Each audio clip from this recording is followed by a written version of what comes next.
and now he's with someone that we've been watching for fucking 2 or 3 years. Because what Malik was doing was he'd go to all the Muslim communities up and down this country. So what he's done in Blackburn, this is where Malik was from, and that's where I started doing my probation hostel in there. So what he'd do is he's got this old garage, a lock-up, and what he'd do, he'd have a 2.5 or a 7.5 ton lorry, and he'd drive it up and down the country to different places, Islamic places, and fill the 7.5 ton lorry up with blankets, foods, things for the kids in Iraq, Afghanistan, Syria. You know, all these war-torn places where they're suffering, they haven't got shit. Well, that's what Malik was doing, and I was helping him, help him pack a van twice.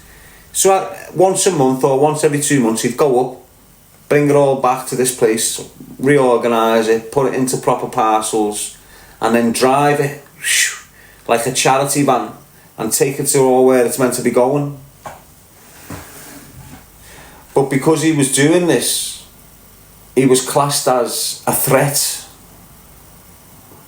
And he started getting persecuted, and he started fucking up him and his wife's life, started impacting on him and his wife and his kids' life, just because he was sending truckloads of things to these people in fucking mad places where they're getting, and it weren't like, do you understand what I'm saying? And this is what Malik was doing, and the feds kicked in, eventually had him arguing with his wife, eventually took his kids off him, eventually used social services and all this to fucking isolate him away from his family. And that's what he was, Malik, family. Do you understand what I'm saying? Once they started playing with his kids and his wife, his head started going. Started raising his gaff on a regular basis, and he weren't even doing fucking nothing. Started questioning where his funding was coming, and it was all coming from legitimate means. All of it. They fucking ruined him. Now what's happened is you've had this doctor,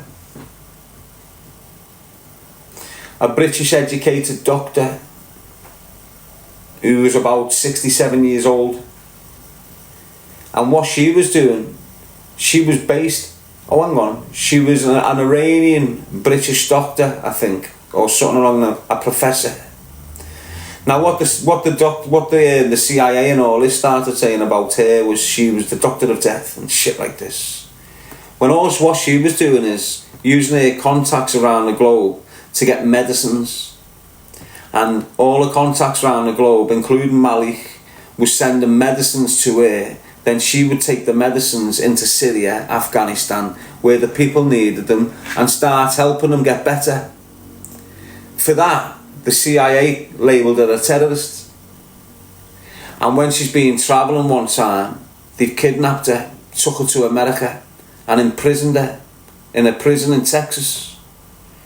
And Malik was distraught. Malik was fucking devastated. So he's asked me, do you want to come to America, do some charity work? And I never had a passport at the time. And I've said no. And then he's gone on his mission. And then he's popped back up saying I got refused on my visa. But I've got another route. I'm going again in a few months. I'm getting this charity type visa. And because I'm doing charity work at this destination, I'm entitled to go. And that's how we got into America. Going to do charity work. And that's exactly what he done. Where the synagogue is, a bit further up the road, there was a place where he was doing charity work. One day he snapped, went into the synagogue, started screaming about the nurse. And because he never held them hostage, he didn't go in there with weapons, he's just gone in there, started screaming, shouting about this professor, this nurse. And because he was screaming the truth on the recordings, they just put him asleep. They could have gone in there and arrested him, brought him out and banged, but because of the person he was screaming about, He just done them. That woman, I think, is still in prison now, with no legal representation, no one able to visit her, nothing, no real charges against her, you know, just held on legislation. And that's why Malik was fucking murdered. But in the eyes of Special Branch, he's connected to serious Islamist organisations, and now I'm sat with him. So imagine what the feds are thinking. How the fuck have these two come together?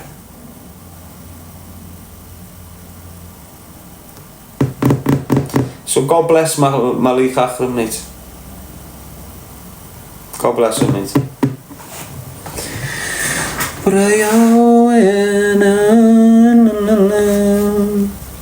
That's all true, that. It's in the papers. Go and look at it.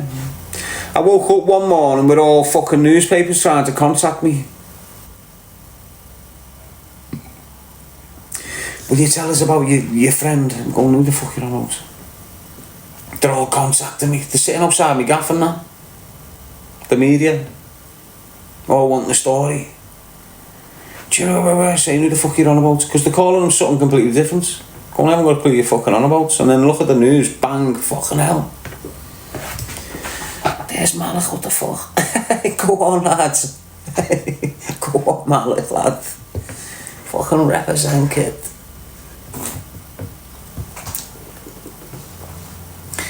Our Lady Love. And then since I've been in Birmingham, you know what Birmingham's like. It's a hotspot of extremism. You've got mosques that are registered, and then you've got mosques that aren't. I've been to them mosques that aren't, and I've seen and experienced the real attempts of converting someone. Not your prison ones where you're under duress.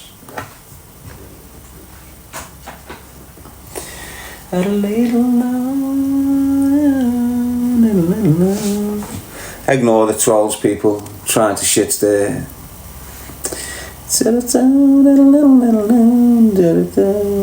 Stalker feeling isolated, getting tethered by some lad from Preston. Now he's trying to shit there with the main man from Liverpool and a kid from Preston. I watched that kid from Preston. I'm not going to start talking about him, but I've watched him a few times. I'll tell you why I watched him actually. 2 weeks ago or something, I seen a video where he's saying, Hellfire Alive.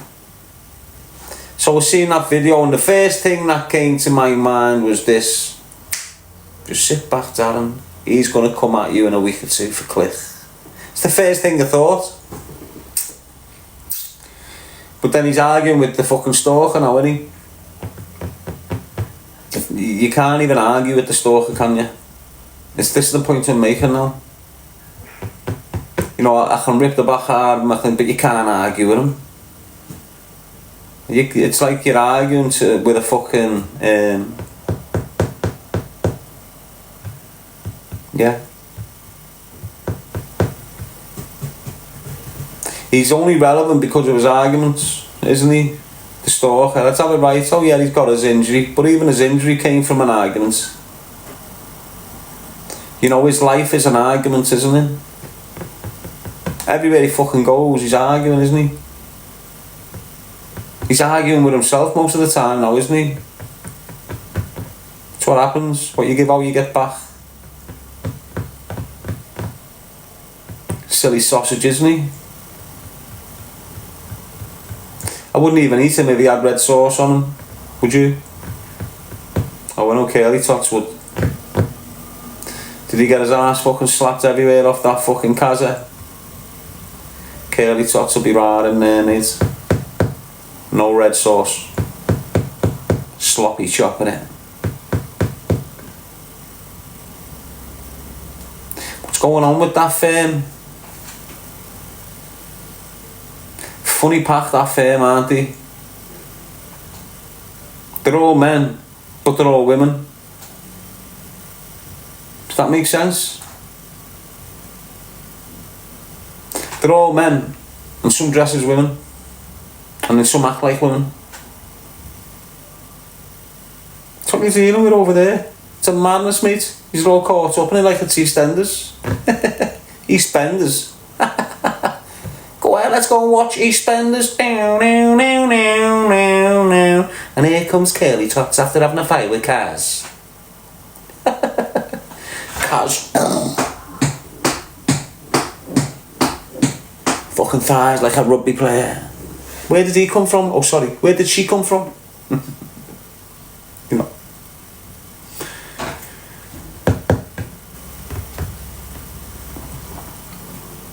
Do you understand what I mean? Off it's barn it, mate, isn't it?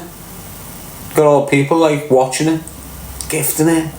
Instead of applauding something that was great there, they gift it.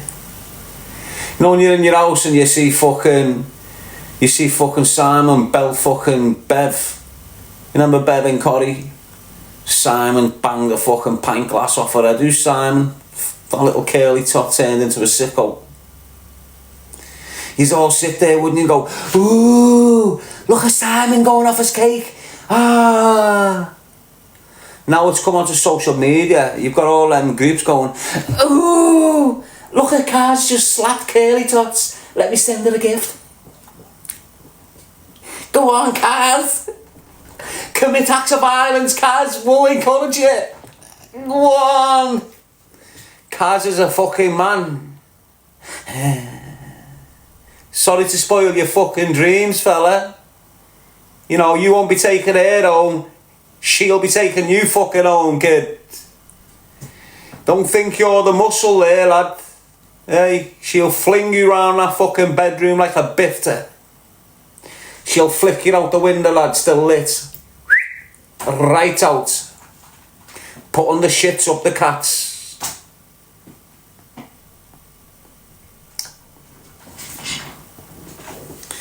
Hello, yeah, yeah, yeah.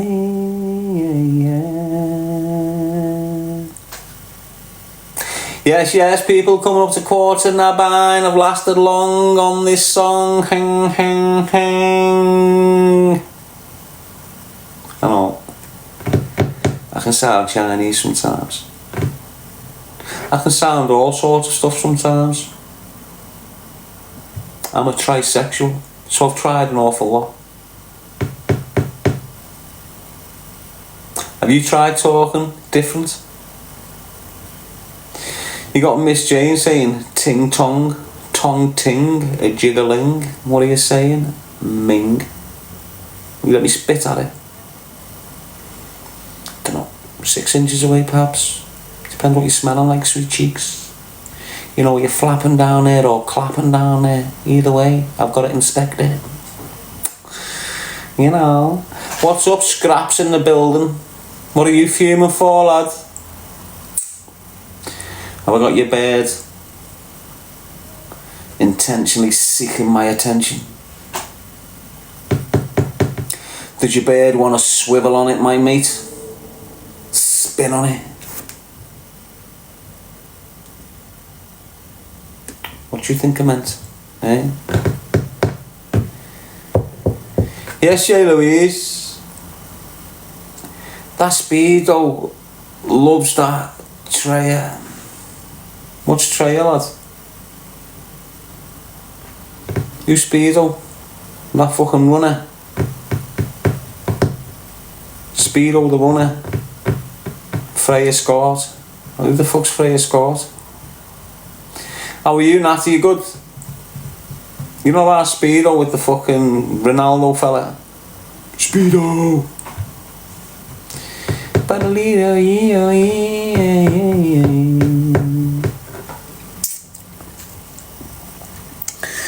Sean Wright saying Speedo shy. Oh, what do you mean fucking the stalkers, mate? Not Speedo. Cokehead Speedo. What they all have social media romances, don't they?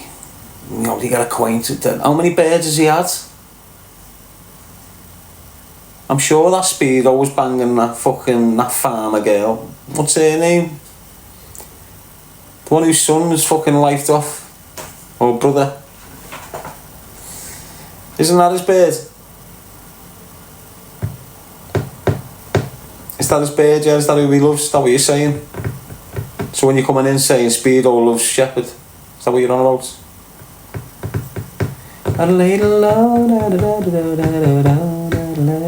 Anyway, what are you telling me for? What are you telling me for? What the fuck? Why are you bringing him into my space?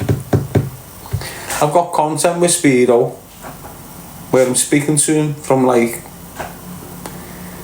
before he started engaging with the stalker and all that. I had a little conversation with him. He's a good kid, isn't he? Again, no, the drugs cloud your mind, cloud your judgments. When your judgment's clouded, you're mixing with characters that can hinder your process, hinder you as being what you are. So a lot of people are willing to let rats rub off on them just because they want to get pissed and have drugs with them. That makes sense? Like, drinking drugs will make you associate with complete shithouse rats. When you're not on drinking drugs, you would stay fucking clear of that lot.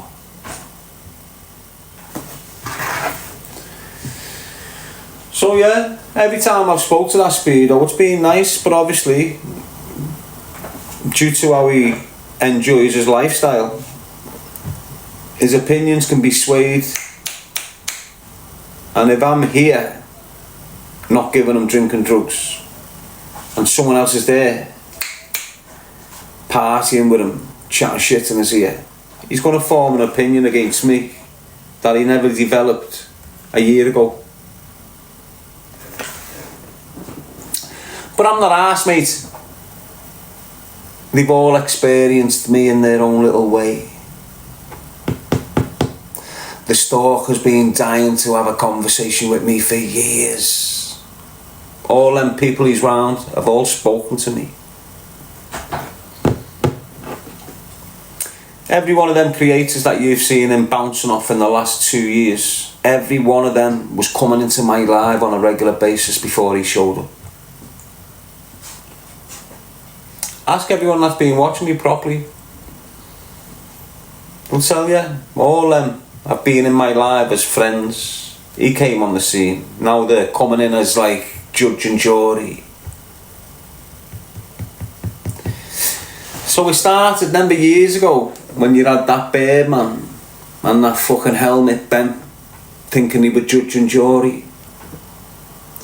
And he asked me to come in there. Do you remember that? And they've deliberately tried to fucking ruin me, but I've just given them it back. That's how far they've been coming at me for.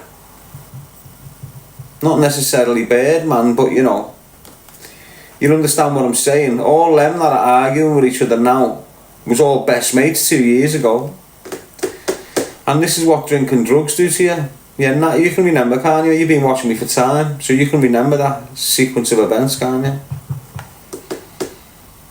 That's when DG and that was coming into target me then as well, weren't it? Expecting me to start lying and not accepting responsibility for my crimes and trying to be this gangster. I just wrote them off, told them exactly what it fucking was and how they are. And then me, because I'm on TikTok and I'm not that way inclined, I didn't want to put the image out that I'm just a cunt. I've turned around and went, yo Ben, I'm sorry lad. Don't worry about it, Ben. You know, I'm bigger than this. Let's move on. That's what the apology was. It weren't, oh, I'm sorry for saying what I said about you, Ben. I fucking meant everything I said about the cunt. And you see what they were doing to me? It weren't just one situation. It was multiple situations where they're coming in, trying to cancel me out and ruin me and provoke me into, you know, act so they can shut me platforms down. This is all 2 years ago. Some of you won't. Some of you have been fucked. That never happened. There's witnesses to it. I don't lie.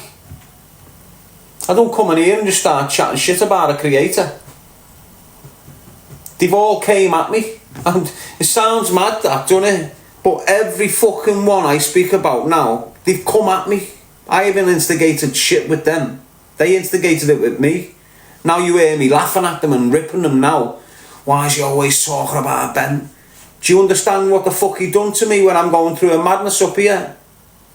Don't forget I'm going through pure mental health fucking problems, and these are all getting on me, targeting me, making it worse. I'm still here, survived it, and I can look back at it and go, you little weak piece of shit. Do you think you are? Innit? So it's not me picking on no one. They're coming into my space still. So the other night I'm on my live. You've got the helmet, Ben, screaming for a mention in my life. No, he weren't. He will have been sat there with him, Scott, and whoever he gets fucked up having drugs on a Saturday, Sunday morning. Because he's blocked on his own things, because they just get blocked from time ago. Because they're blocked on their own things, they'll come in on fake profiles. Oh, Ben said he's going to ruin you. Ben next, Ben next. But it's him doing it. It's not some little creature down there popping in and saying it. It's himself doing it. Him and Scott and that, wanting to be mentioned in my live feed. So the other night I just went, yeah, sound. This is what Ben's like. And Scott's vulnerable. How do I know Scott's vulnerable? Because I lived with him for close to a fucking year. I know exactly what I'm dealing with Scott. And I know exactly what that fucking Ben is. Why?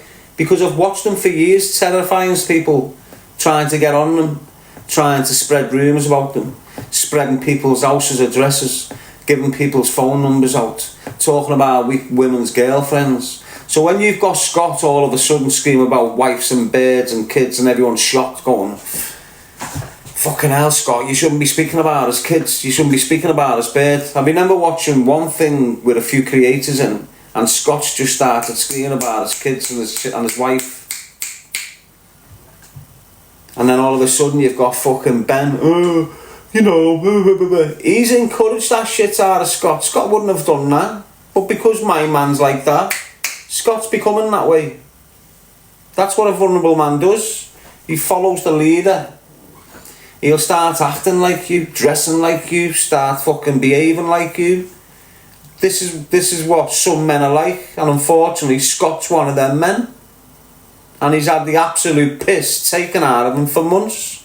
The first opportunity I've had to raise it with you all was when the cunts were coming in my life. I was going to keep my mouth shut. I think I said something last week, mildly, look at these cunts using my Scott. But I've been watching it for months. Think about it, mate. Think about what they're doing to that fella. I know I keep on getting on the subject, and he probably hates the fact that I'm speaking on him like this. Why? Because it's probably causing him problems with this Ben. You know, when you start exposing a perpetrator, what they do is create distance. So now I'm screaming about what Ben's doing to Scott. He'll be creating distance, and this will be affecting Scott. Because that's what perpetrators do. They create distance from the allegation. There's nothing to hide. He'll stand on with him every fucking day. Now he's not with him, probably. Do you get what I'm saying? He's not doing lives with him as much. Because I'm speaking the truth on it.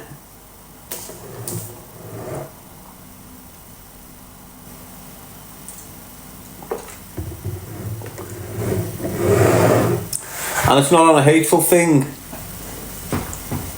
I could be just targeting them for what they done to me years ago in this fucking fake kangaroo courtroom, and then for months afterwards instigating, provoking all this bullshit for months, trying to fucking ruin me. That's more than enough for me to scream back at him. It's not enough for me to go and smash his windows. It's not enough for me to go and hunt him down and break his jaw. Do you understand? I'm not a criminal. I'm not criminal minded. But it's well and more enough for me to give him verbal back. Well and more enough. So as soon as I've seen the opportunity with Scott, it's not me hating on him. It's me saying, you're a cunt. You are abusing this man. He's a vulnerable man. You're taking a piss out of him.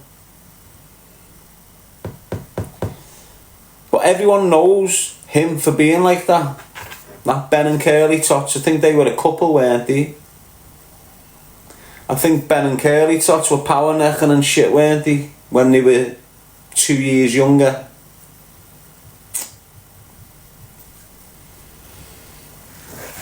And that's what he had. Had a pile of fucking people like them targeting me because of my views on shirt lifters and shit. I think that's why they came at me. Because you've heard me screaming about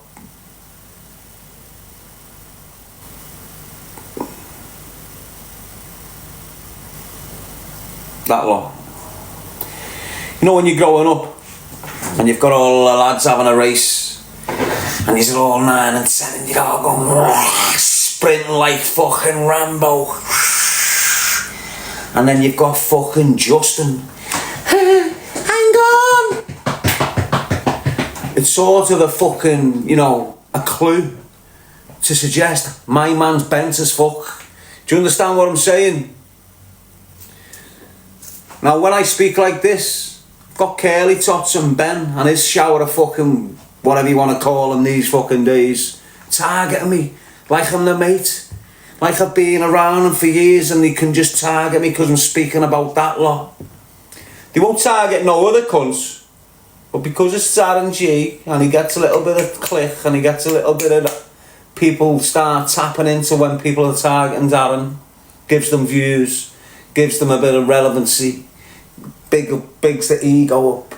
They don't understand the risk of what they're doing, obviously. You know, we're all great. I can scream at the top of my lungs in this room, but I can back it. You know, I will fight with any cunt. I don't give a fuck who it is. And you'll probably have these helmets who will scream the same. But I'm telling you fucking now, thinking you're ready to have it with next level people is completely fucking different from having it with them. What are you expecting, lad? Kingsbury rules? Is that what you're expecting? Are you expecting to roll round and tap out? It's what you're all expecting, you fairy tale fucking ways, innit? I'm not arsed if I can't fight, but I'll fight to the death. And don't think for 1 minute I'm not taking chunks out of you with this. Don't even think it for a minute. If you're coming for a straightener with me, come for a straightener. Don't come with BKB rules in your fucking mind. Come for a straightener. And what a straightener is to straighten things out. There's a lot of fuck ups here, let's straighten this shit out. And I'm always up for it. I've just had one condition with them all. When you're hearing me call people out, I am seriously calling them out. It's not a fucking joke. If they don't attend, not my fault. You haven't got some helmet screaming at someone that's not a helmet. So when I'm screaming at Darren Till, you little shithouse, get it on with me. You're screaming at all these other fucking fighters. I've been calling you out from the get-go. You're not looking at a situation here where you've got a big hard fighter and a little weak fucking man. It doesn't matter how they portray it. He fucking knows if he goes toe to toe with me, he's getting injuries. Doesn't matter if he wins. And it's not the end game for me winning. It's damage. That's the end game in any fight with me. How much damage have you give this kid? He might knock you out with one punch and he's won. But you might have shattered his cheekbones and his fucking nose. I'll tell you who fucking won that fight, mate. Do you understand what I'm saying to you? Let's come away from the violence. As I say, I've done all the call outs with these rats. I've called your Tills out. I've called your fucking gangsters out. I've called your Herberts. I've called your fucking Englishes. I've called all you fucking idiots that have tried to chat shit on me. Multiple times. I'm not a helmet. I'll fight with any one of yous. One condition. Come by yourself. Come by yourself. It's always been that one condition. Always. They just don't come by themselves and then expect me to fight them while you've got someone with them. Are you fucking stupid? Do you know where I've come from? Do you know what happens when you turn your back on these fuckers? Listen, doesn't matter where you fucking go, mate. These days, straighteners don't hold the credibility they should do anymore. Why? Because you're not watching straighteners. You're watching boxing fights. You're not watching straighteners. When that kid's in that park doing Kingsbury rules. That's not a straightener. When that kid is stomping on that kid's brain after fighting with him for 10 minutes, that's the end of a straightener. The end of a straightener is not getting pulled apart. You're alright, shake hands. You're fucking mad. It's not like that no more.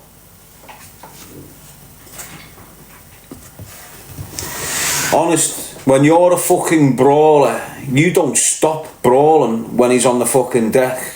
The only thing that stops you doing it is you thinking, I can't be arsed getting lifed off. And if I continue to stomp on this concept, I'm getting lifed off. It's the only thing that stops you. Your brains. Ignore these rats. I went blank. I went red. I didn't know what I was doing. You knew exactly what the fuck you were doing. You just couldn't stop yourself from doing it. And that's the difference between a weak man and a warrior. You can stop yourself from doing it. Then comes can't. Why? Because they're not in control of their emotions. If you're not in control of your emotions, stop portraying yourself to be this big, hard, strong kid full of strength. Because you're not. The strength in the man is being able to contain his anger. Without cracking under duress, without snapping, without inflicting pain on someone. Doesn't mean you can't. It means you're able to contain that fucking anger and use it later on.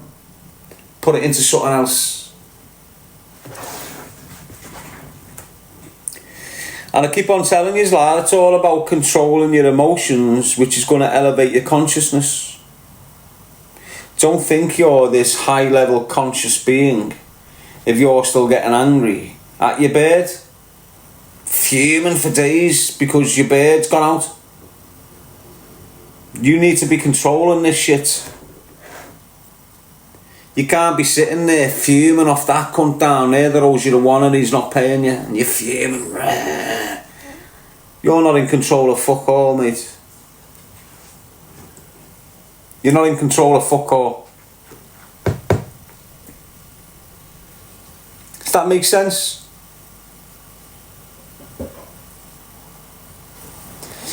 You know when you see them situations of conflict on social media and you'll have the calm, collective, stocky guy and you just know if he starts throwing punches, he's doing fucking damage here. But he doesn't. You've got someone that's fully in control of his emotions. He's not panicking, he's not worrying, he's not taking evasive action because he's a little bit scared. He stood his ground, remained calm, remained fully in control of his emotions inside. This lunatic screaming, bouncing all over the place, he is not in control of anything in his life. Nothing. Everyone's walking over him in his life. Honest.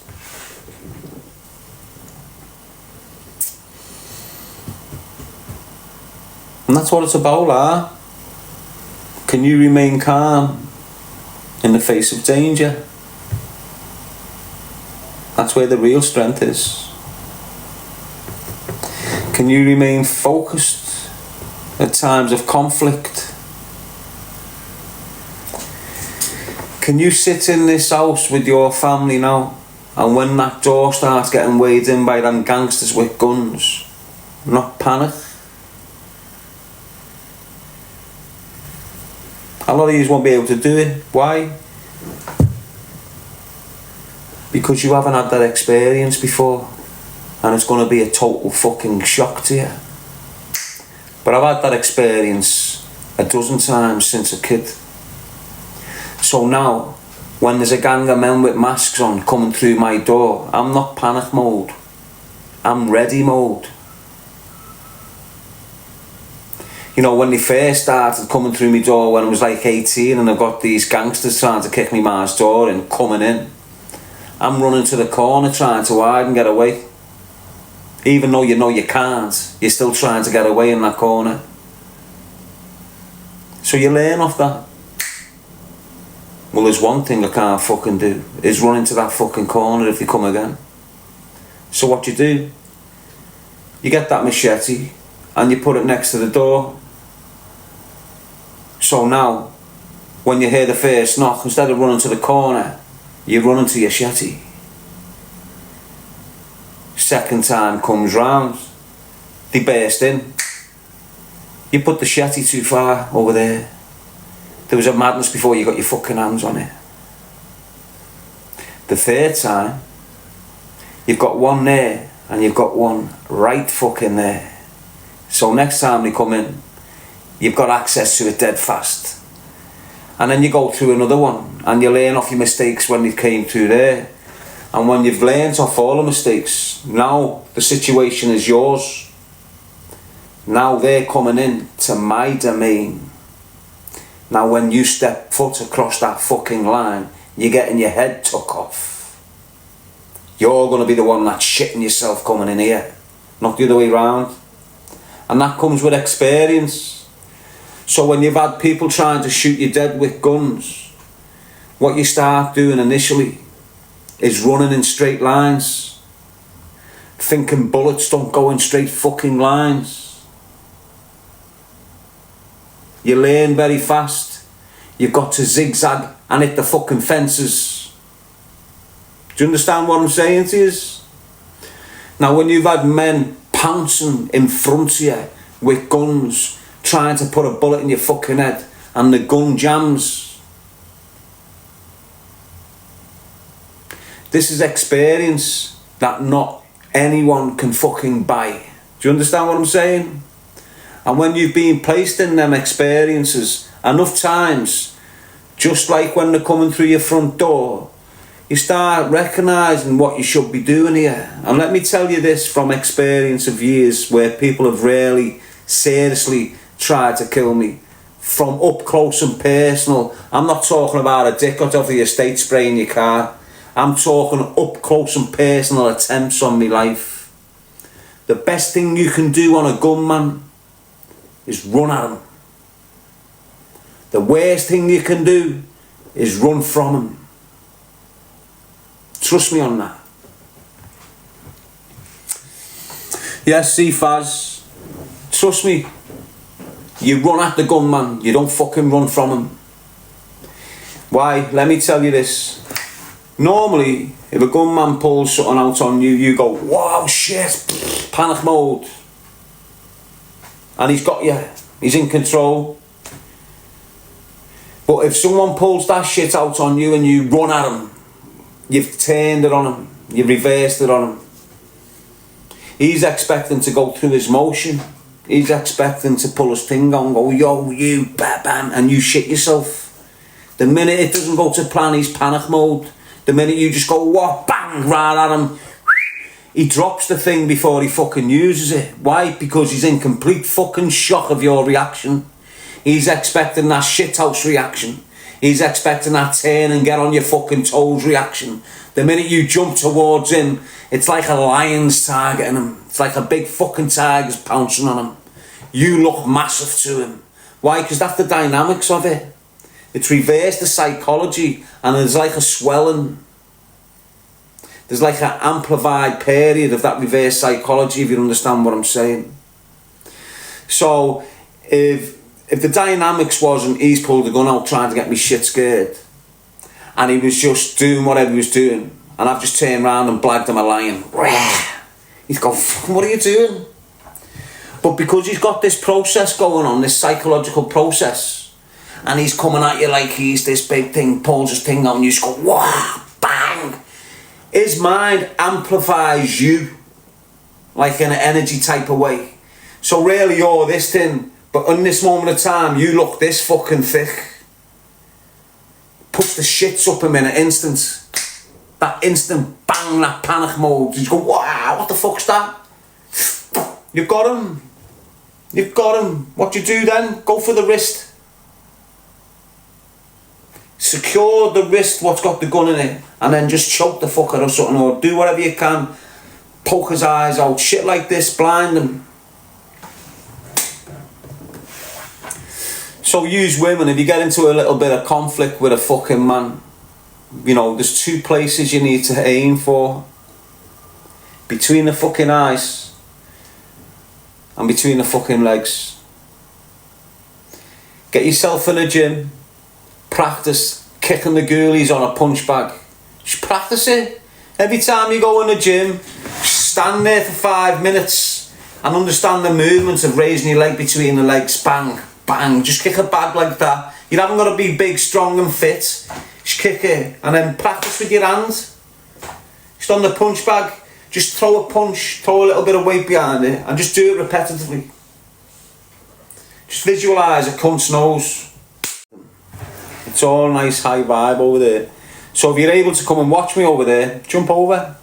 A lot of you that are sat in here, you're blocked from it, aren't you? It's your own fucking fault. What you need to understand with me is, you get blocked for a reason. And there's loads of reasons, but they're all valid. The reason I'm blocking people mostly these days is because the full pages are full of my trolls. So when I follow them back, I'm seeing my trolls. And I can't be arsed seeing my trolls, so I just block them people that's full of my trolls account, so they get blocked. All of a sudden I've got women messaging me right across all my platforms. I can block them on this one, and they found me on this one, and then found me on that one, and then found me on that one, and then they're making 100 comments on each post I put up. Blocked. That possessiveness, that obsessiveness is not healthy. Blocked. I'm recognising that shit early, mate. Fuck that. You know when you've got someone obsessing about you and being possessive about you, you know, if they don't get the attention, that turns nasty. Just like the stalker.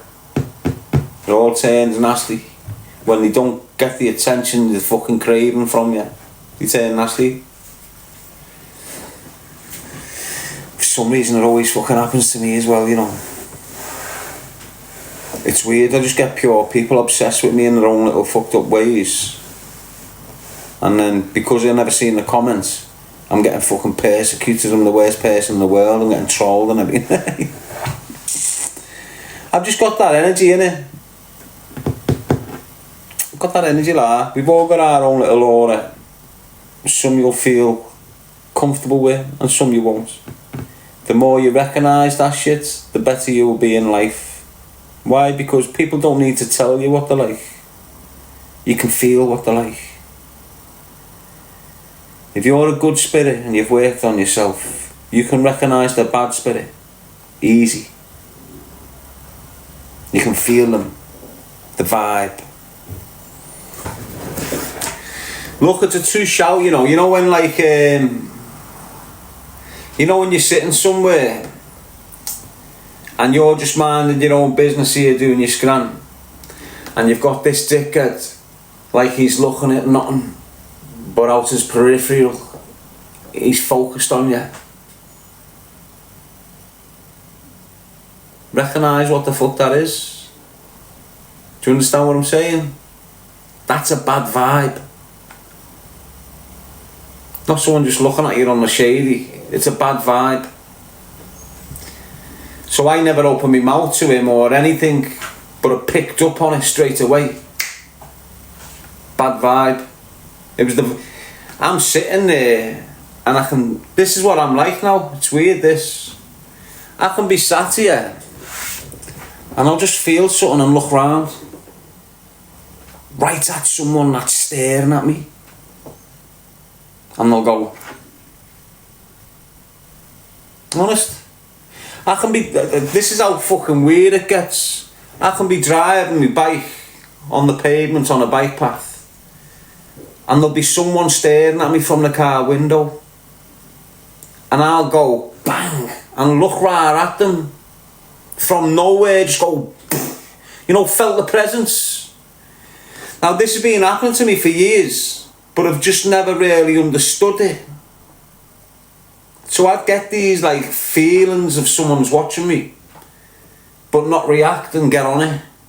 But lately now I'm getting the same feelings, but snapping onto it like bang.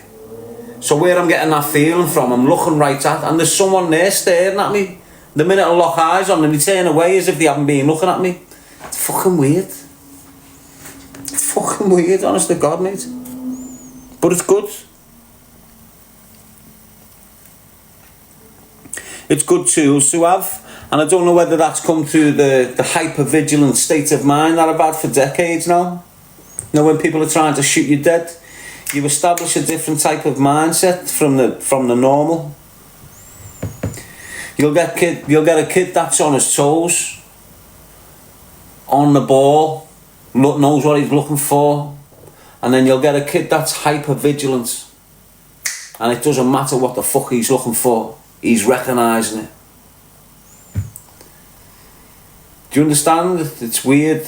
It's like when you're in a hyper-vigilant state of mind, you can hear 4 different noises and isolate them.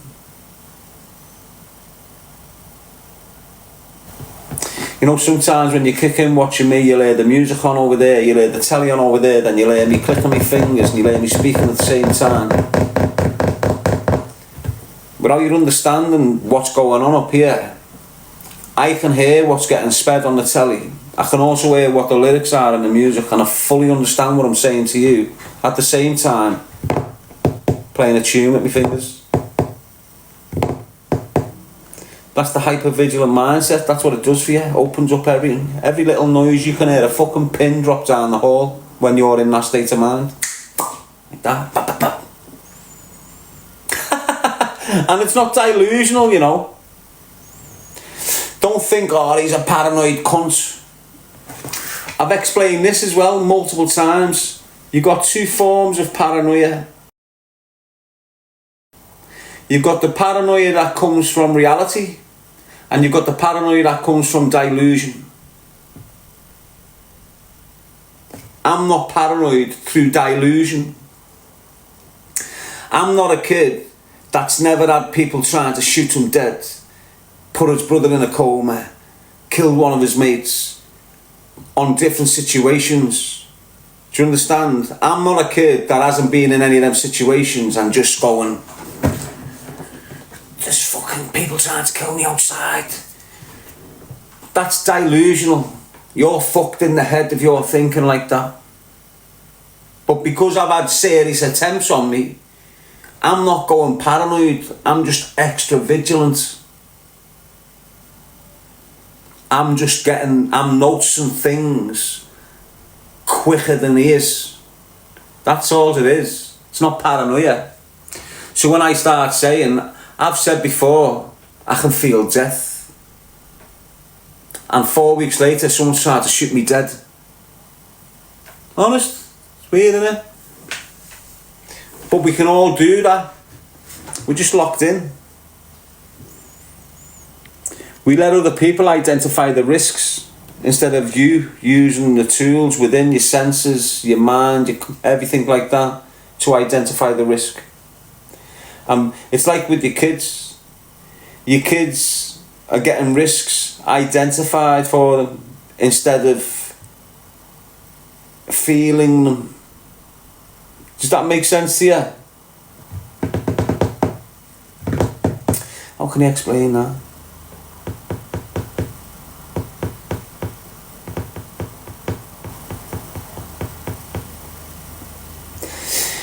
Yeah, you know, if you had a 2-foot path with sides to it, so 2 big concrete sheets at the side of this path, and you told your kid to walk down it, he'd just walk down it. You take them slates of concrete away, well then your kid knows there's fucking risk there. So now he's balancing himself. He's a little bit scared to take the steps he needs to take. That's what I meant. Nanny Lynn, like telling them not to go near water, let them see for themselves. Sort of, yeah. Sort of. Like this is what used to get screamed at me a lot when I was a kid, because I was one of them kids easily led astray before I fucking turned out to be. I was a victim before I became a victimiser, before I became the one in the middle that tries to stop it all.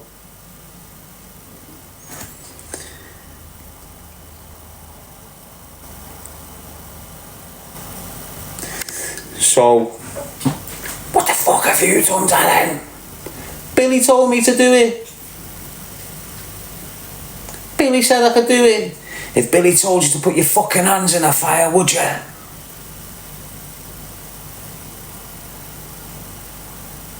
You wouldn't, would you? If you seen your mate putting his hand in that fire, you wouldn't fucking go and do it after him, would you? So why, when you see your mate starting to sniff cocaine, you're starting to sniff it with him? What you're doing is putting your hand in the fucking fire. You're going to get it burnt off, aren't you?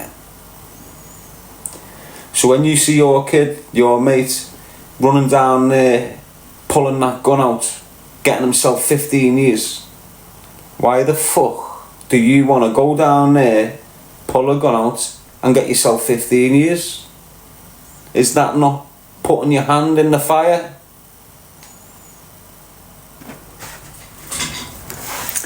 And this is why you need to stop your kids from being followers.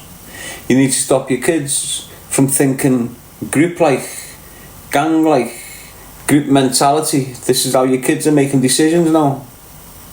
So now, in this group, if that leader puts his hand in that fire, them 8 followers are going to put their hand in that fire. If your kid's thinking individual, if your lad knows his identity, who he is, what he likes, what he prefers, he will say to himself, I couldn't give a fuck if you were my leader. I'm not putting my hand in that fire. Honestly, encourage your kids to think on their own 2 fucking feet. Encourage your kids to understand who they are, not who the group are, not what music the group like, not what clothes the group like, what type of girl the group like, not what type of music the group like. You find out all that shit about you. Be in control of yourself. Don't start following things because you haven't got a clue who the fuck you are or what the fuck you like. Sit there for a little bit, assess your life. What do you like? What music do you like? Get that and keep hold of it, don't ever lose it. I'll say this, and I'll always say it, and I've been saying it for years. The only difference between a leader and a follower, the only difference between a leader and a follower, the leader knows who the fuck he is. The others don't, that's why they're followers, alright? You keep your identity intact. You fully understand who you are. And you will be that leading figure down the fucking line. All these so-called intelligent, smart motherfuckers will be following you. Why? Because they're fucked in group thinking. They're fucked in doing everything in group. Gang sort of mentality. You're not. Because you're not. You're making choices about your life. You're setting your dream up down there with you and whoever you want in your life. These are building dreams that's going to crumble in 10 years. All these are sharing dreams. We need to be this big organised outfit in 10 years. You're not getting there, dickheads. Why? Because you're all thinking alike. You're all thinking alike. And the leader that's got you thinking alike isn't thinking straight. If you're going to follow a fucking leader, make sure you pick the right fucking leader, you fucking helmet.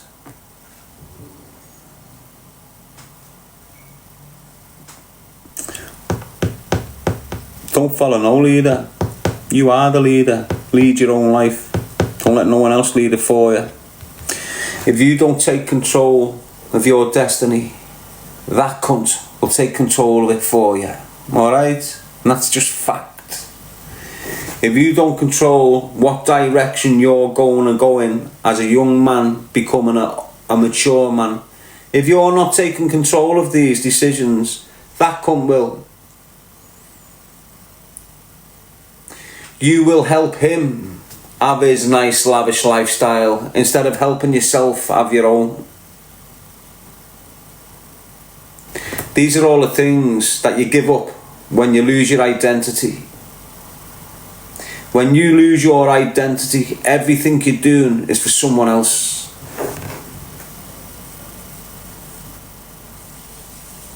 Your young boys and your young girls, abused parents, the biggest favour you can do your kids is let them fully understand who they are and where they come from.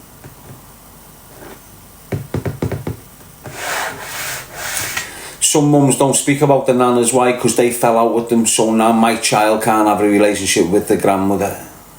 But your kids need to know where they come from. There's a lot of kids out there confused to fuck, don't even know where they come from. You know, you stem from Jamaica. Yeah, you're born on Granby Street, but you stem from Jamaica. Your nan was Jamaican. Do you get what I'm saying? You're Somalian. Why? Because your fucking nan was born in Somalia. She got herself and a daughter here, which is your mother. They know who they are. Do you understand what I'm saying? That kid there hasn't got a clue who the fuck he is, and he's in life not knowing what the fuck to do with himself. When you've got a root, you can grow. When you haven't got a root, you're not growing.